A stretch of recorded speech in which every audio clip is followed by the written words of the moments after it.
Good morning and welcome to the new edition of Dr.Lamba's Awakening Call.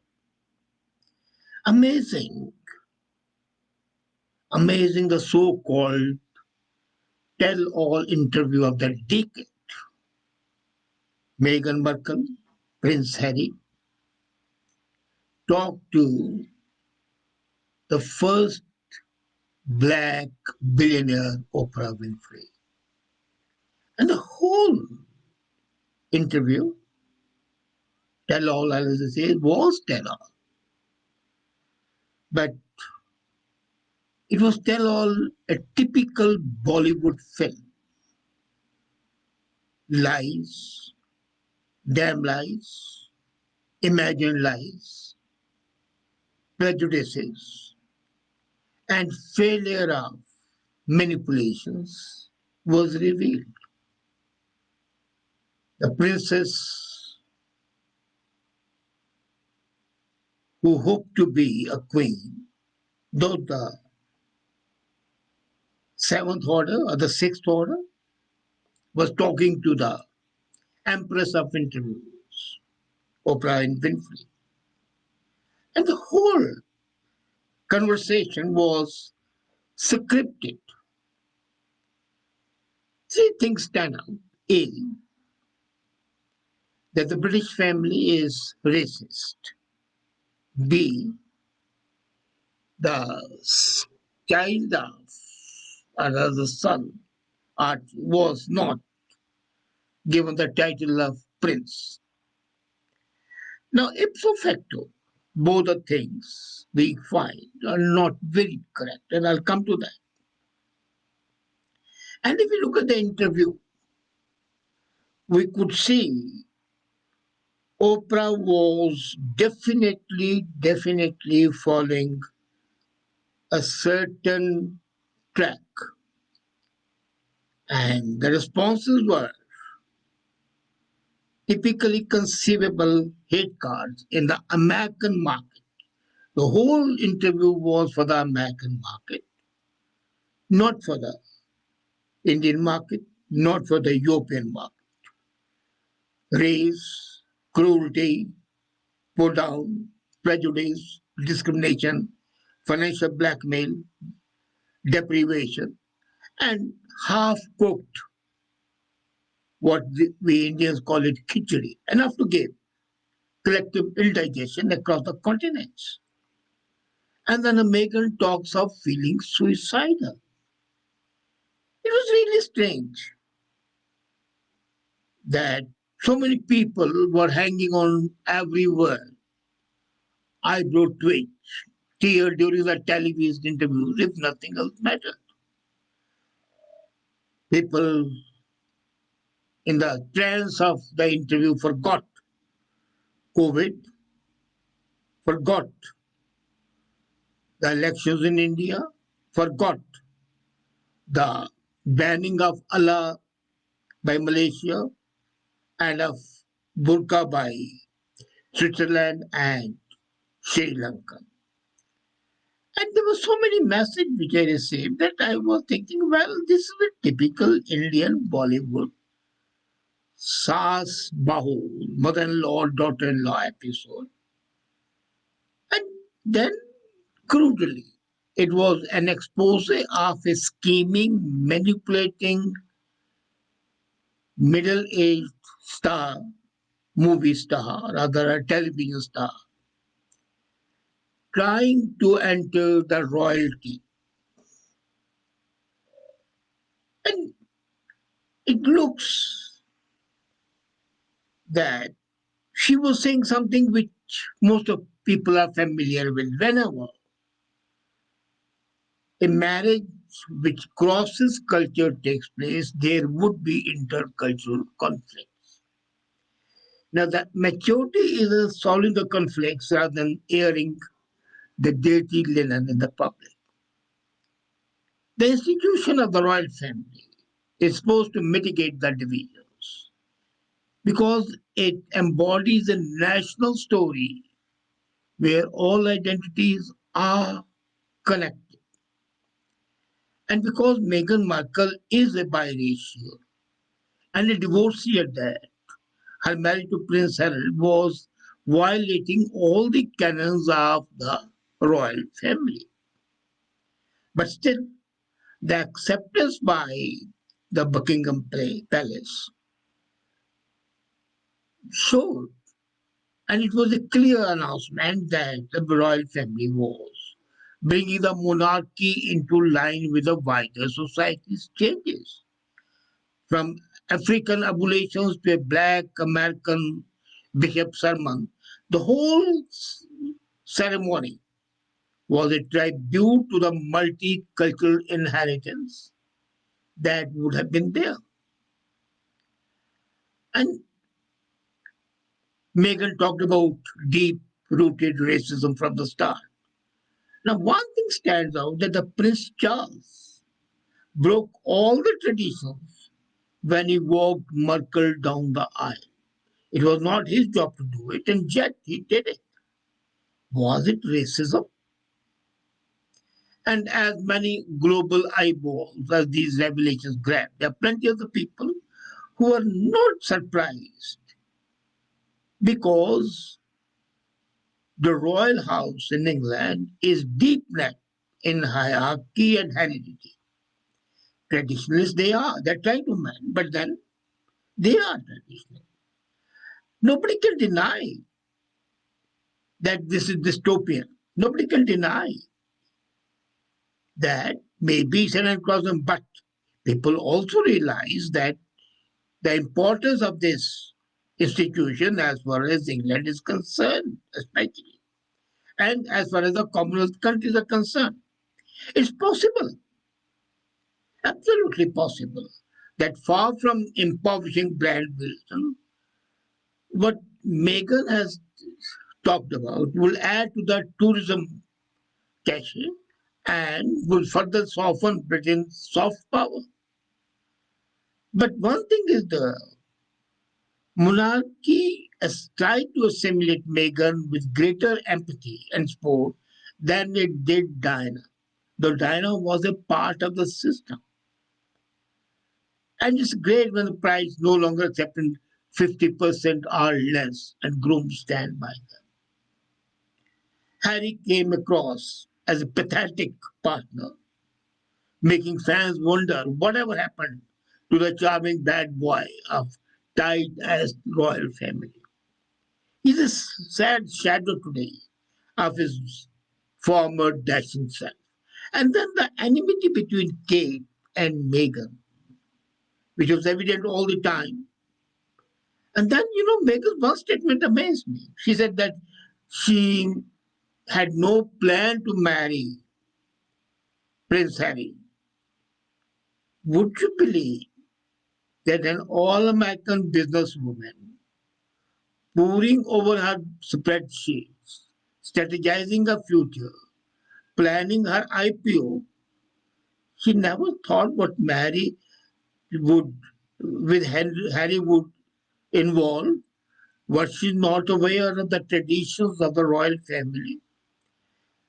Did she not bother to check up what possibilities are there that she might not be accepted, which she was?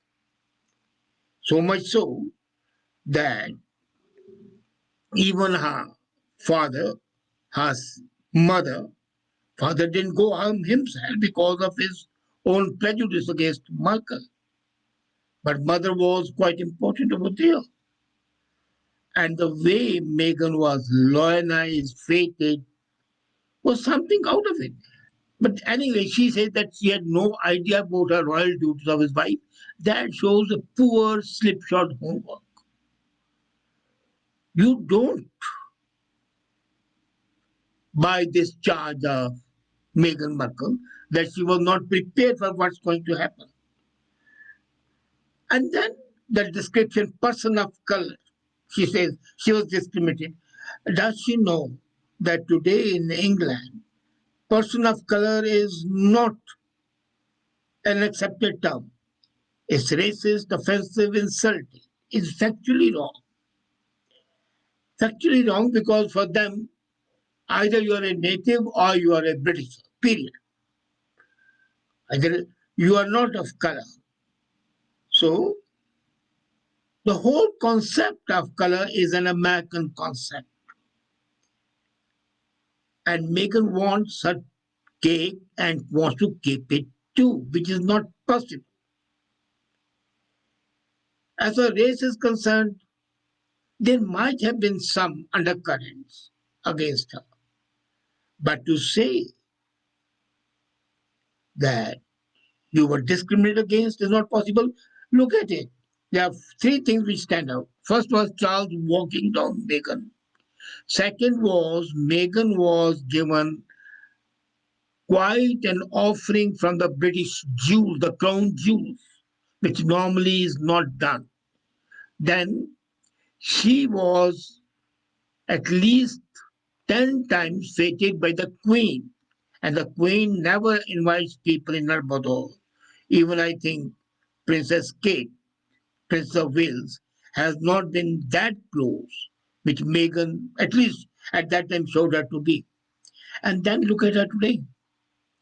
From a life in Buckingham Palace as a royal princess, she says, today she is having a tacky existence as a desperate housewife from Beverly Hills. The most important, as I said, racism is not relevant. The second is that Harry and Meghan Markle's son Archie cannot be a prince, and justifiably. They announced the birth of the child in May 19 and they claim that they chose not to give their son a title. It's wrong. Archie was to be called Master Archie Mountbatten Windsor. And he is not a prince, he is not an earl, he is not a lord, which is given to the most direct descendants of the queen. Now, what happened was, way back, the royal protocol was established, and the claim of Merkel that denied a royal title to Archie before he was born, possibly because of the color of his skin. At that time, they didn't know whether he's going to be white, he's going to be black, he's going to be brown, he's going to be mulatto, he's going to be what? Nobody knows. And then they didn't know what the gender is. She forgot that 3 years back, England had changed the law that the gender would not be effective in giving the title. That's why the daughter of William and Kate is in the line of direct succession now. And it's a royal protocol which bestows the title. It was in 1917 that the rules were set up. Who gets a royal title and who does not draft an order. And it was done by Prince Harry's great great grandfather, King George V. It was 1917 during the First World War. And as per his order, only those in direct succession to the British throne, the children and the grandchildren of the monarch would receive HRH, His or Her Royal Highness. The purpose was to limit the number of titles bestowed upon the members of the family. So the grandchildren, of course, Harry had the right title of HRH. So grandchildren, the sons of any such sovereign, in direct male line, except the eldest living son of the eldest son of the Prince of Wales, shall have and enjoy all occasions of style and titles enjoyed by the children of the dukes. So the thing was very clear. He is not in the direct line because in the direct line is Charles and then William and then William's son and then the William second child, the daughter, and then the William third child. After that comes the turn of Harry. So it is a diversion. So it's not there. As a matter of George V has stated that the great great grandchildren of the monarch automatically would not become the prince or the princess. So RJ, who is seventh in line of throne, was automatically denied and disqualified from assuming the title. So, if that is a law, what is Meghan cribbing about? And why is Oprah Winfrey giving so much of importance to these factors? Can he be a prince? Yes, he can be a prince, but it makes them. According to that 1917 letter, the children of Prince Harry and Meghan Markle would have to wait until Prince Charles became the king. Because in that, now they are not the grandchildren, they're the great grandchildren. But when Prince Charles becomes the king, they become the grandchildren, and hence they would be able to assume the royal duties. So why did they not wait? In an interview, Meghan cited royal protocol referring to George V's convention that would mean her son would become the prince once Harry's dad becomes a king. So she's aware of the law. She's aware of the rule, and yet she's cribbing.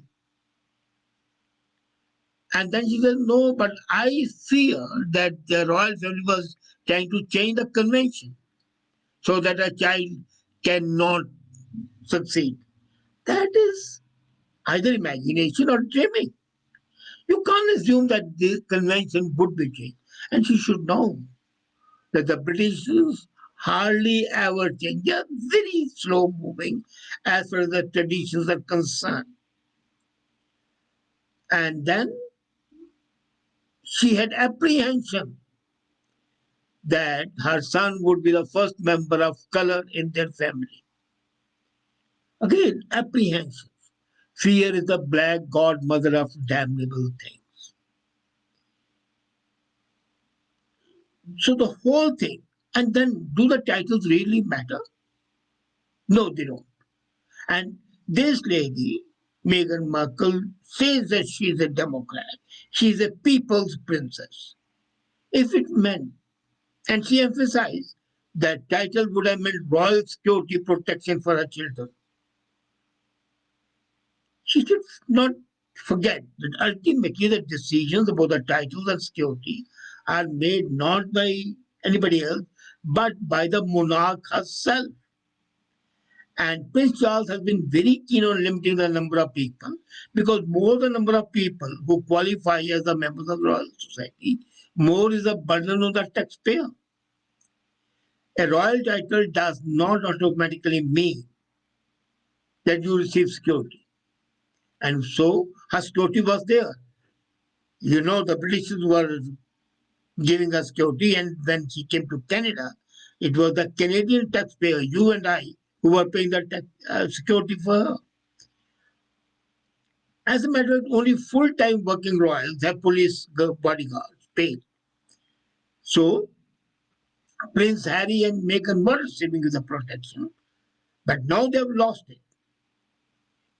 One thing goes in favor of Buckingham Palace is that they have launched an investigation into the fact that who was the unknown who told Meghan that there is a doubt about the color of the child. A second is Meghan had created a toxic atmosphere in the palace, and then full-fledged inquiry is on. This inquiry would reveal that Meghan was a divisive force. It would reveal that it was she who was trying to bully people, who was trying to ensure that all the traditions are unsettled, and that is never accepted by royal family. It cannot be, should not be. So this Bollywood drama being enacted on the lines of, I saw that Hindi movie, what was that?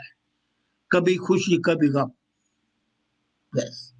Maybe this is a rehash of Kabhi Khushi Kabhi Gham, giving its royal persona, but it is at the best a tawdry tale of ambition gone awry and an effort to garner more millions to by preying on the sympathy of the people. On the whole, this is a sorry story, a tale told by manipulating people with ulterior purposes. The main purpose being to gain public sympathy and earn a few $1 million more. More than that, this is not worth even considering. Thank you.